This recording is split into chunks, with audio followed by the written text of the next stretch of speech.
Hello दोस्तों, बहुत बहुत स्वागत, अभिनंदन एक बार फिर से RDX GS गुरु में। दोस्तों, कल किसी कारण से मैं वीडियो नहीं बना पाया, उसके लिए क्षमा चाहूँगा। आज हम नया एक चैप्टर शुरू कर रहे हैं, पर्वत श्रेणियाँ। विश्व के भूगोल में एक नया चैप्टर है, पर्वत श्रेणियाँ। विश्व की जो पर्वत श्रेणियाँ हैं, पर्वत बनते कैसे हैं, कितने टाइप के होते हैं, और विश्व की इम्पोर्टेंट पर्वत श्रेणियाँ कहाँ कहाँ हैं, उनकी इम्पोर्टेंस क्या है, ये सब पढ़ेंगे। चलिए शुरू करते हैं। पर्वत। सबसे पहले पर्वत पर्वत के बारे में थोड़ा समझ लेते हैं। देखो, पर्वत क्या है? सामान्यतः धरातल से ऊपर उठे भाग हैं। मतलब धरातल से ऊपर उठे भाग, जो जो प्लेन है ना, जो ज़मीन है उससे ऊपर उठे भाग हैं। इनका ढाल तीव्र होता है और शिखर क्या होता है? संकुचित होता है। संकुचित मतलब सिकुड़ा हुआ, छोटा शिखर होगा और ढाल तीव्र होगा। सामान्यतः विश्व की 1% जनसंख्या केवल इस पर निवास करती है, लेकिन ये विश्व के 26% भाग को कवर करते हैं और केवल 1% जनसंख्या इस पर निवास करती है। सामान्यतः 1000 मीटर या अधिक ऊंचाई, 1000 मीटर या अधिक ऊंचाई के जो इस तरह के जो धरातल होंगे उनको बोलेंगे पर्वत। 1000 मीटर से कम के होंगे, 1000 मीटर से कम की जो ऊंचाई होगी उसको बोलेंगे पहाड़ी। पहाड़ी है ना, पहाड़ी और पर्वत में फर्क आ गया। 1000 मीटर या उससे ऊपर पर्वत, और 1000 से नीचे है तो पहाड़ी बोलेंगे। लेकिन कुछ अपवाद भी हैं, देख लो क्या है एक्सेप्शन। गिरिडीह है एक, झारखंड में गिरिडीह के निकट है पारसनाथ की पहाड़ी। आपने सुना भी होगा पारसनाथ के, कभी भी उसको पहाड़ी कहते हैं, लेकिन उसकी ऊंचाई कितनी है? 1366 मीटर। 1366 मीटर उसकी ऊंचाई है, लेकिन उसको पारसनाथ को पहाड़ी ही बोलते हैं। इसका दूसरा अपवाद भी है, पोनाइन। पोनाइन है इंग्लैंड में। पोनाइन एक श्रृंखला है इंग्लैंड में, पर्वतों की श्रृंखला है, उसे पर्वत कहते हैं, किंतु इसकी ऊंचाई जो है पारसनाथ की ऊंचाई से भी कम है। तो ये कुछ अपवाद भी हैं, ठीक है। अच्छा, ये ऐसी जानकारी के लिए बता रहा हूँ। पर्वतों का सागर नाम, मतलब पर्वतों का सागर किसे कहा जाता है? British Columbia. ब्रिटिश कोलंबिया को पर्वतों का सागर कहा जाता है। अच्छा, पर्वत, पठार और पहाड़ी, तीनों चीज़ों में देख लेते हैं फ़र्क थोड़ा सा। पठार क्या होते हैं? पठार शिखर जो है ना, इनका चौरस होता है और सपाट होता है, मतलब ये भी ऊंचे होंगे। इनकी ऊंचाई, सामान्यतः ऊंचाई 600 मीटर तक, सामान्यतः 600 मीटर तक ऊंचाई ऊंचे होंगे। और पठार जो है चौरस और सपाट होगा। ज़्यादातर निर्माण जो है इनका कैसे होता है, चलो निर्माण के बारे में देख लेते हैं। भूगर्भिक हलचलों द्वारा, मतलब जो धरती के अंदर जो हलचलें होती हैं ना, उनमें समीपवर्ती जो नीचे वाले जो एरिया होते हैं, क्षेत्र जो होते हैं, या नीचे बैठ जाते हैं, इस कारण से हो जाता है। भूगर्भिक कुछ पदार्थ ऊपर निकले, जैसे ज्वालामुखी में कुछ लावा ऊपर निकला, उस लावा को फैल जाने के कारण होता है। पर्वतों के निर्माण के समय समीपवर्ती भाग का ऊपर न उठ पाना, मतलब पर्वत निर्माण की क्रिया चल रही है ब्रह्मस्रोत वगैरह की, है ना, और उसमें जो है ज़्यादा ऊपर नहीं उठ पाया तो ये पठार बन के रह गया। इस तरह से इनका निर्माण होता है। अच्छा, चलिए देखते हैं। पर्वतों के प्रकार देख लेते हैं। पर्वत कितने प्रकार के होते हैं? सबसे पहले है मोड़दार या वलित पर्वत, फोल्डेड माउंटेन बोलते हैं। कि इनका निर्माण जो है संपीड़न की शक्ति द्वारा, जो धरती के अंदर संपीड़न की शक्तियाँ हो रही हैं ना, उसके द्वारा होता है। कैसे कैसे होता है देखते हैं। पृथ्वी की आंतरिक शक्तियों द्वारा चट्टानों में मोड़ या वलन पड़ जाता है। मतलब जो अंदर में क्रियाएं चल रही हैं पृथ्वी के अंदर, उनके द्वारा चट्टानों में अंदर मोड़ पड़ जाता है, या वलन, वलन या मोड़ बोलते हैं उसको, फोल्ड पड़ जाता है। अच्छा, इन्हीं के द्वारा, इन फोल्ड के कारण ही इनको फोल्डेड माउंटेन और इनका ऊपर निर्माण होता है। फोल्डेड माउंटेन इसलिए बोला जाता है। चलो मैं दिखाऊंगा, इसका डायग्राम भी मैं बनाया हूँ। विश्व के सर्वाधिक ऊंचे एवं सर्वाधिक विस्तृत पर्वत हैं ये फोल्डेड माउंटेन, मतलब वलित पर्वत। विश्व में सर्वाधिक ऊंचे जो पर्वत पाए जाते हैं ना, वो फोल्डेड माउंटेन्स भी होते हैं, माउंटेन्स ही हैं, यानी वलित पर्वत ही हैं। अच्छा, ये लहरदार होते हैं क्योंकि ऊपर नीचे होते हैं, कभी ऊंचा आ जाएगा कभी नीचे आ जाएगा, ठीक है। इनमें अनेक अपनति, अपनति क्या होती है? ऊपर को वलन, मतलब ऊपर की तरफ, जमीन का भाग ऊपर की तरफ उठ जाना, इसको अपनति बोलेंगे। तथा अभिनति, अभिनति मतलब नीचे की तरफ बैठ जाना, जमीन का कोई भाग नीचे बैठ जाए, इसलिए तो बोल रहे हैं लहरदार होते हैं। ऐसे ऐसे इस टाइप के होते हैं, इस टाइप के ये पर्वत जो है ना, लहरदार का मतलब यही है, ऊपर ऊपर ऐसे ऐसे ऐसे ऐसे करके, ऐसे ऐसे करके लहरदार होंगे, ठीक है। अच्छा, इसमें लगातार वृद्धि होती रहती है। देखा होगा, आपने सुना होगा कि कुछ दिन पहले हम 10-12 साल पहले पढ़ते थे कि अपना जो माउंट एवरेस्ट है उसकी ऊंचाई 8,848, लेकिन अभी कुछ दिन पहले चीन और नेपाल का दावा है कि इसकी ऊंचाई बढ़ गई है और ये 8,850 मीटर हो गई है। तो क्या है ये मतलब बढ़ रही है ऊंचाई, क्यों बढ़ रही है उसका कारण बताऊंगा अभी मैं। अच्छा, इसके उदाहरण देख लेते हैं। हिमालय है, कौन सा, फोल्डेड माउंटेन के उदाहरण है, फोल्डेड मतलब वलित पर्वत के। आल्प्स है, यूराल है, रॉकीज, एंडीज और एटलस पर्वत, ये सब क्या है, फोल्डेड माउंटेन है। अच्छा देखो, ये दो प्लेट हैं, जैसे एक प्लेट ये हो गई, एक प्लेट ये हो गई। तो चूंकि धरती जो है प्लेटों पर मूव कर रही है, और जब प्लेट आपस में आई ऐसे इधर एक दूसरे की तरफ आई और ये आपस में टकरा गई, टकराने से क्या है, जो कमज़ोर प्लेट है वो नीचे की तरफ चली गई, और जो मजबूत है थोड़ा अपेक्षाकृत मजबूत वो ऊपर की तरफ होगी, और में टकरावट से ऐसे ऐसे ऐसे करके इसमें माउंटेन बनने लगेंगे, ऊपर की तरफ फोल्ड हो जाएगा, मतलब कुछ भाग इसका ऊपर की तरफ फोल्ड हो जाएगा, मुड़ जाएगा, वलन पड़ जाएगा, इसलिए इनको वलित पर्वत या फोल्डेड माउंटेन कहते हैं। देखा, ऐसे बनता है। चलो ठीक है, दूसरे होते हैं अवरोध या ब्लॉक फॉरेस्ट या सॉरी पर्वत। अवरोध या ब्लॉक पर्वत क्या होते हैं ये, इनको भ्रंशोत्य पर्वत भी कहते हैं। भ्रंशोत्य पर्वत मतलब भ्रंशों के कारण इसका निर्माण होता है। इनका कारण भ्रंशों के कारण, भ्रंश पड़ने के कारण, मतलब अभी दिखाऊंगा भ्रंश क्या होता है, फाल्ट बोलते हैं इंग्लिश में, उनसे इनका निर्माण होता है, इसलिए इनको भ्रंशोत्य पर्वत भी कहते हैं। निर्माण कैसे होता है, तनाव या खिंचाव के कारण।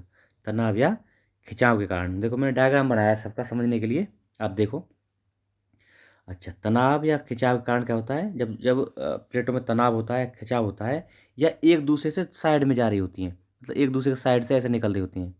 अच्छा ये तो, एक मिनट, हाँ, ये देखो एक प्लेट ऐसे निकल रही है, दूसरी प्लेट ऐसे निकल रही है, तो इनमें थोड़ा खिंचाव आ जाता है, खिंचाव है ना। खिंचाव आने से क्या हो जाता है, एक मिनट हटा देता हूँ, हाँ, तो भ्रंश जो है, इनमें भ्रंश या दरारें बन जाती हैं। खिंचाव आने से, तनाव आने से क्या है, दरारें बन जाती हैं, जैसे ये रहा फाल्ट, इस तरह के फाल्ट बन जाते हैं, जिससे कुछ भाग क्या है, नीचे धंस जाता है। जैसे जब प्लेटें एक दूसरे के साथ से निकली तो खिंचाव आता है, खिंचाव के कारण कुछ भाग नीचे धंस गया। जैसे देखो, ये जो है ना, ये भाग नीचे धंसा हुआ है और ये ऊपर रह गया है, ये भाग नहीं उठा है, ये भाग उठा नहीं है, बल्कि ये साइड वाले भाग धंस गए नीचे, समझ गए।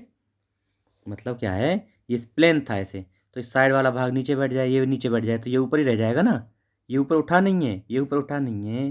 देखो फिर समझते हैं इसको, थोड़ा मामला ऐसा ही है, ये भाग जो है ऊपर उठा नहीं है, बल्कि ये भाग नीचे बैठ गए हैं, तो इसलिए वो उठा सा लग रहा है, इसलिए वो, ये बीच वाला जो उठा लग रहा है, साइड वाले नीचे बैठने के कारण उठा हुआ लग रहा है।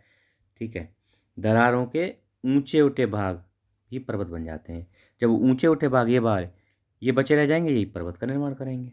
उदाहरण के लिए कौन कौन से, सेरा नेवेदा कहाँ है, ये कहाँ पे है, ये यूएसए में।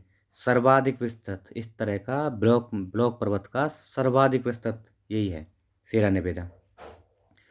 वासाच रेंज ये कहाँ पे है, उटाह प्रांत कहाँ पे है, यूएसए में ही है। ब्लैक फॉरेस्ट जर्मनी में है। अच्छा, वासजेस फ्रांस में, ये साल्ट रेंज पाकिस्तान, ये सब ब्लॉक माउंटेन्स के या ब्लॉक पर्वत के उदाहरण हैं। ठीक है, कौन से, Wasatch Range, block forest, Black Forest, Sierra Nevada, Vosges, Salt Range, ये सब। ठीक, अगले हैं गुंबदाकार पर्वत, यानी गुंबद के आकार, गुंबद देखा है ना आपने, उसी तरह ज्वालामुखी क्रियाओं एवं स्थल में उभार के कारण, मतलब स्थल में उभार हो जाएगा, किससे, ज्वालामुखी क्रियाएं हो रही हैं अंदर में, उनके कारण लावा निकल रहा है और स्थल में उभार हो जाएगा, इसी कारण इसका निर्माण होता है। कैसे कैसे होता है देखते हैं। देखो ये है डायग्राम, ये क्या है, हमारा पृथ्वी का नीचे क्या बोलते हैं इसको, लेयर है, तो वहाँ से नीचे से ये ज्वालामुखी निकलेगा, नीचे से ऐसे ऐसे करके ज्वालामुखी निकलेगा, यहाँ से ऐसे ऐसे निकलेगा, है ना, दक्षिणुमा आकृति बनाता है। तो यहाँ से जो मेन ज्वालामुखी निकल रहा है, ये ऊपर इकट्ठा होता जाएगा, बढ़ता जाएगा, बढ़ता जाएगा, ऐसे पर्वतों का निर्माण करता जाएगा। ठीक है, ये है। अच्छा, इसके उदाहरण कौन से हैं, सिनसिनाटी उभार कहाँ, यूएसए। ब्लैक हिल्स है ना, बिग हॉर्न्स, ये सब यूएसए में। Big hills, big horns, black hills, Cincinnati उभार यूएसए।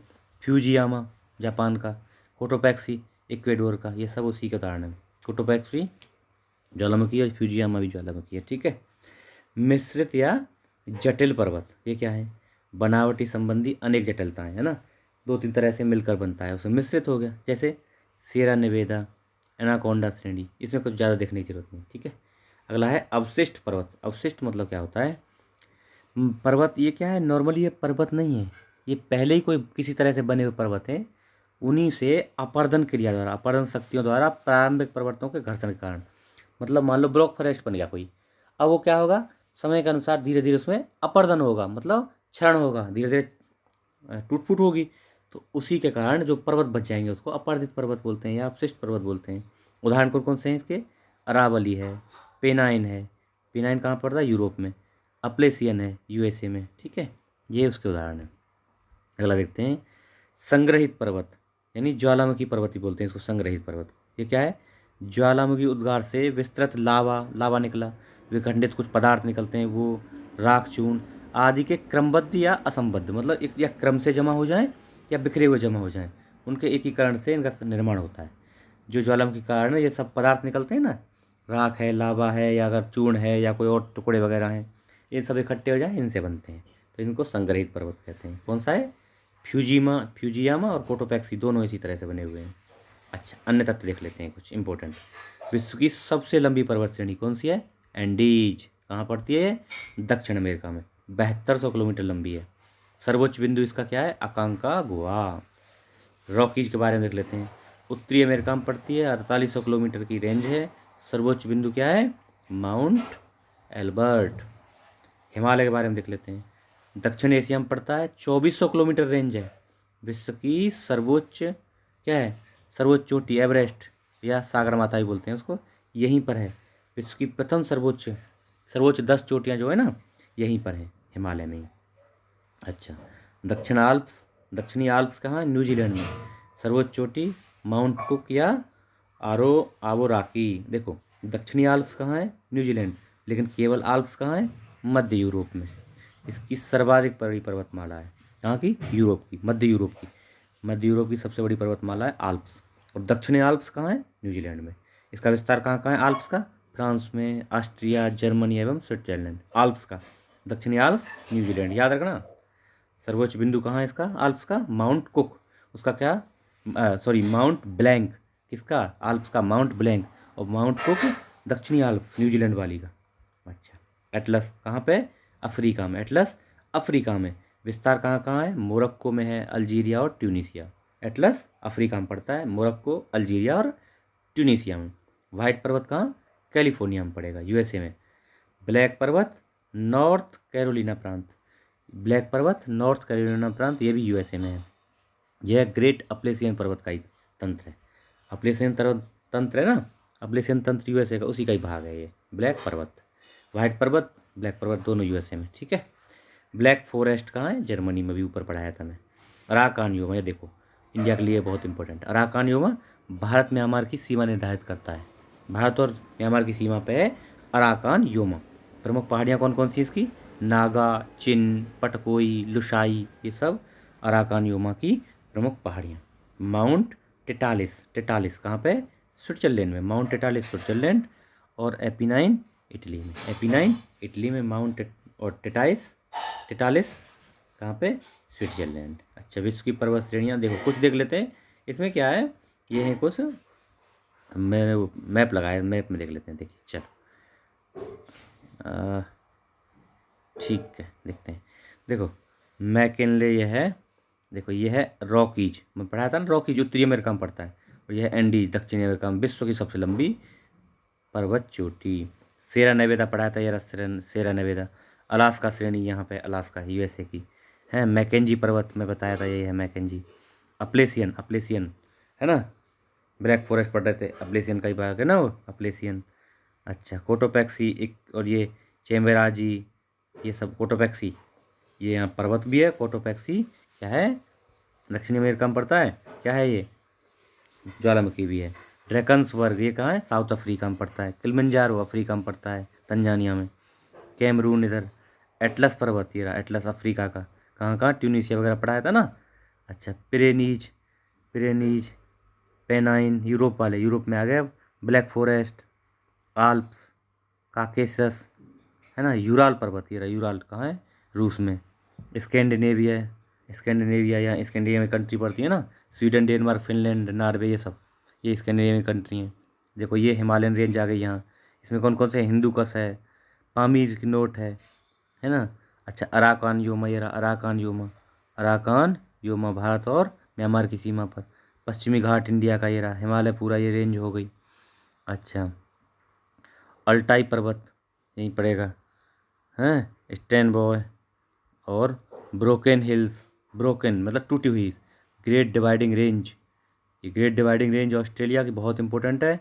और दक्षिणी आल्प्स, ये रहा दक्षिणी आल्प, दिख रहा है दक्षिणी आल्प न्यूजीलैंड, दक्षिणी आल्प न्यूजीलैंड आल्प कहाँ, मध्य यूरोप में। और ये हो गया डेकन्स, ये ब्रोकन हिल्स, ध्यान रखना ब्रोकन हिल्स कहाँ है, ऑस्ट्रेलिया में। और डिवाइडिंग रेंज भी, ग्रेट डिवाइडिंग रेंज भी ऑस्ट्रेलिया में। तो दोस्तों ये आज हमारा लेक्चर था, आशा है आपको पसंद आएगा। थोड़ी ज़्यादा थोड़ा बड़ा हो गया है लेक्चर, लेकिन क्या करें, बहुत ज़रूरी इंपॉर्टेंट सूचनाएं देनी थी इसमें। चलिए इसको शेयर करिए, चैनल को सब्सक्राइब करवाइए, लाइक करिए, शेयर ज़रूर करते रहिए, लोगों को पता चले कंटेंट कितना बढ़िया आ रहा है। Okay, thank you so much.